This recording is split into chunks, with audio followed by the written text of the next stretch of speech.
ভরসা অনলাইনের পক্ষ থেকে আপনাদের সকলকে স্বাগত। আমি রিন্টু। আজকের টপিক হলো যে অনলাইন পুলিশ কেস, যেটা আগে ম্যানুয়ালি একটা হলুদ কাগজের ওপরে লিখে দিত যে চালান অ্যামাউন্ট, এবং সেটা গিয়ে ব্যাংকে গিয়ে জমা করতে হতো।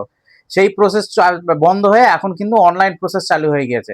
আপনার যে কোনো জায়গায় যাচ্ছেন, সিগন্যাল ফেল হচ্ছে, বা আপনার যেখানে পার্কিং নয় সেখানে রাখছেন, বিভিন্ন পুলিশ কেস যেগুলো হয়, পুলিশ যেগুলো কেস হয় সেগুলো আপনার অনলাইনে এসএমএস চলে আসে, আপনার মোবাইলে এসএমএস চলে আসে। এসএমএস আসলে একটা চালান নাম্বার দেওয়া থাকে, ওই চালান নাম্বার নিয়ে আমার দোকানে চলে আসবেন, আমি ওটা অনলাইনে পেমেন্ট করে দেওয়া যায়। আপনারা এই বিষয়টা, এসএমএসটা একটু সতর্ক থাকবেন।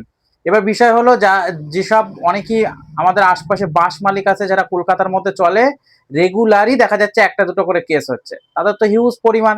তাদের আর একটা সিস্টেম হলো, যেটা বছরে একবার করে আপনার সমস্ত টাকা পেমেন্ট করা যায়, সেটি আপনার লোক আদালত হয়। সেই লোক আদালতে গিয়ে আপনারা সমস্ত কেসের টাকা একবারে পেমেন্ট করে, অ্যাডজাস্টমেন্ট করে, বেশ কিছু টাকা কমও করে সেটা অ্যাডজাস্টমেন্ট করে একবারে পেমেন্ট করে দেওয়া যায়। সেটা সবাই খেয়াল রাখবেন। যদি কারোর সমস্যা থাকে, আপনি জানার দরকার হয়, আপনার ভিডিওর নিচে আপনি কমেন্ট বক্সে কমেন্ট লিখবেন, আমি অবশ্যই সেগুলো রিপ্লাই করে দেবো, জানিয়ে দেবো।